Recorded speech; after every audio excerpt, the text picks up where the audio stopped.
అందరికీ నమస్కారం అండి.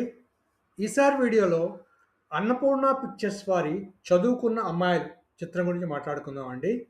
ఏప్రిల్ 10న విడు ఏప్రిల్ 10, 1963న విడుదలైన అన్నపూర్ణ పిక్చర్స్ వారి 'చదువుకున్న అమ్మాయిలు' నేటితో 63 సంవత్సరాలు పూర్తి చేసుకుంటుంది. అక్కినేని నాగేశ్వరరావు గారు, సావిత్రి గారు కలిసి నటించిన 27వ చిత్రం ఈ చిత్రం అండి. చిత్రం చెప్పుకున్నాం కదా! ఈ అన్నపూర్ణ పిక్చర్స్ బ్యానర్ మీద వచ్చింది. నిర్మాత దుక్కిపాటి మధుసూదన్ రావు గారు, దర్శకుడు ఆదుర్తి సుబ్బారావు గారు, సంగీత దర్శకుడు సాలూరు రాజేశ్వరరావు గారు, ఛాయాగ్రహణం పిఎస్ సెల్వరాజు గారు. ఈ చిత్రం 100 రోజులు ఆడింది. 4 కేంద్రాల్లో శతదినోత్సవం చేసుకున్నట్టుగా ఆ రోజు వచ్చిన పేపర్ అడ్వర్టైజ్మెంట్స్ ఉన్నాయి.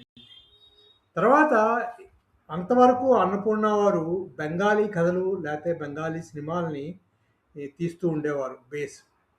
ఈ చిత్రంతో ఒక తెలుగు నవలని తీసుకొని చిత్రంగా మలిచారు దుక్కిపాటి మధుసూదన్ రావు గారు. ఆ నవలే 'కాలాతీత వ్యక్తులు'. రచయిత్రి డాక్టర్ శ్రీదేవి. దీనికి మాటలు త్రిపురనేని గోపీచంద్ర గారు రాశారు. తర్వాత ఈ చిత్రం కథనం అంటే స్క్రీన్ ప్లే దుక్కిపాటి మధుసూదన్ రావు గారు, కె. విశ్వనాథ్ గారు సమకూర్చారు. అవి ముఖ్యమైన విశేషాలు ఈ చిత్రం గురించి. తర్వాత ఆ చిత్రంలోని పాత్రలు, పాత్రధారుల గురించి మాట్లాడుకుంటే ముఖ్య పాత్ర శేఖర్ అక్కినేని నాగేశ్వరరావు గారు, సుజాత పాత్ర సావిత్రి గారు, వసంత పాత్ర కృష్ణకుమారి గారు పోషించారు. అలాగే సుజాత తండ్రి రఘునాథరావుగా వి రామన్న పంతులు గారు, వసంత తాత రంగయ్యగా గుమ్మడి గారు, వసంత మామ మహాలక్ష్మమ్మగా హేమలత గారు నటించారు. అలాగే శేఖర్ ఉండే హాస్టల్ ఓనర్ బ్రహ్మానందయ్యగా రేలంగి గారు, బ్రహ్మానందయ్య భార్య వర్ధనంగా సూర్యకాంతం గారు నటించారు. అలాగే వసంత స్నేహితురాలు లత పాత్రలో ఇవి సరోజ గారు, శేఖర్ స్నేహితుడు ఆనంద్ పాత్రలో పద్మనాభం గారు, సుజాత భర్త ప్రభాకర్గా శోభన్ బాబు గారు ఒక చిన్న పాత్రలో ఈ సినిమాలో కనిపిస్తారు. అవండి చిత్రంలోని పాత్రలు, పాత్రధారుల గురించిన విశేషాలు. స్థూలంగా కథ చూసుకుంటే సుజాత, వసంత స్నేహితురాలు. వాళ్ళిద్దరూ కలిసి చదువుకుంటూ ఉంటారు కాలేజీలో అన్నమాట. చెప్పుకున్నాము కదా, రఘునాథరావు గారు బాగా డబ్బున్న మనిషి, సుజాత తండ్రి. అలాగే వసంత తాత పల్లెటూరులో పోస్ట్ మాస్టర్గా పనిచేస్తూ ఉంటారు, రంగయ్య గారు అనమాట. వీరిద్దరికి ఒక యాక్సిడెంట్ ద్వారా శేఖర్ పరిచయం అవుతాడు. ఆ తర్వాత వాళ్ళ మీద కేసు రాకుండా చూసిన శేఖర్ ఆ తర్వాత వీళ్ళిద్దరికి స్నేహితులు అవుతాడు. అలా వీరు ముగ్గురు స్నేహితులుగా మారతారు. అందులో సుజాత, వసంత ఇద్దరూ కూడా శేఖర్ అంటే ఇష్టపడతారు.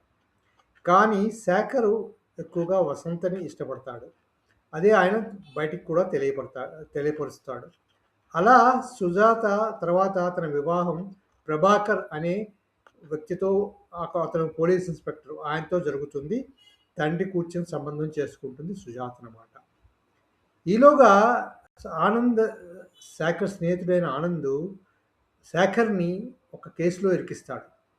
ఇరికించడం వల్ల పోలీస్ కేసు అవుతుంది శేఖర్ మీద. ఆ తర్వాత సినిమా కథ అంతా శేఖర్ ఎలాగ ఆ కేసులోంచి బయటకు వచ్చాడు, ఎలా మళ్ళీ ఆనంద్ని పట్టించాడు అన్నదే మిగిలిన కథ అనమాట. అదండి స్థూలంగా అన్నపూర్ణ వారి 'చదువుకున్న అమ్మాయి' కథ గురించి చెప్పుకుంటే. ఈ చిత్రం బాగానే ఆడింది ఆ రోజుల్లో. అన్నపూర్ణ వారి చిత్రాలన్నీ బాగానే ఆడుతూ ఉండేవి కదా. తర్వాత ఈ చిత్రానికి చెప్పుకున్నాం కదా, సాలూరు రాజేశ్వరరావు గారు సంగీతం అని. పాటలన్నీ చాలా బాగుంటాయి ఈ సినిమాలో. 8 పాటలు ఉన్నాయి. అందులో 5 పాటలైతే సూపర్ డూపర్ హిట్స్ కిందే చెప్పుకోవాలి. ఆడవాళ్ల కోపంలో అందమున్నది, ఆహా అందులోనే అంతులేని అర్థమున్నది. అది నాగేశ్వరరావు గారు, సావిత్రి గారు, కృష్ణకుమారి గారు మీద తీసిన పాట. తర్వాత మన కొసరాజు గారు రాసింది ఒకటి పాట, దాశరథి గారు రాశారు ఒక పాట ఉంది, ఒకటే హృదయం కోసము ఇరువురి పోటీ దోషము. దానికి ముందు వచ్చేది బాగుంటుంది. గుట్టుగా రేతరెమ్మల కులుకు నిన్ను రొట్టె ముక్కల మధ్యన పెట్టిరనుచు ఎలా ఇట్లో చింతింతువే టొమాటో ఇద్దరు అతివుల మధ్య ఎరికాటమేనయ్యా విశ్వదావిరామ వినురవేమ అని స్టార్టింగ్లో చెప్తారు. ఆ తర్వాత ఒకటే హృదయం కోసం ఇరువురు పోటీ దోషం అనే పాట ప్రారంభమవుతుంది. అది కూడా చాలా బాగుంటుంది. ఆ తర్వాత కిలకిల నవ్వులు చిలికిన పలుకులు నాలో బంగారు వీణ, ఆ పాట ఒకటి. నీకో తోడు కావాలి, నాకో నీడు కావాలి, ఇదిగో పక్కనుంది ఒక చక్కనైన జవ్వని, అదో పాట. వినిపించని రాగాలే కనిపించని అందాలే అలలే మదిలో కదలే, అదో పాట. ఈ పాటలన్నీ చాలా చాలా బావుంటాయి.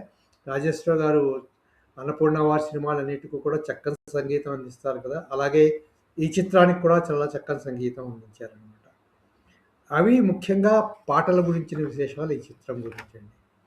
ఈ చిత్రం చెప్పుకున్నాం గదా! ఆ రోజుల్లోనే 4 కేంద్రాల్లో 100 రోజులు ఆడిన చిత్రంగా నిలిచింది. అక్కినేని అన్నపూర్ణ సంస్థకి ఒక మంచి చిత్రంగా కూడా నిలిచింది. ఒక నవలగా ఒక తెలుగు నవలని మొట్టమొదటిసారిగా అన్నపూర్ణ బ్యానర్ మీద తీసిన చిత్రంగా చదువుకున్న అమ్మాయిలని కూడా చెప్పుకోవచ్చు. అవండి అన్నపూర్ణ పిక్చర్స్ వారి చదువుకున్న అమ్మాయిలు విశేషాలు. మళ్ళీ మరో వీడియోలో మరో చిత్ర విశేషాలతో కలుసుకుందాము. అంతవరకు సెలవు. ఈ వీడియో మీకు నచ్చితే సబ్స్క్రైబ్ చేయండి, షేర్ చేయండి, లైక్ చేయండి. Thank you very much.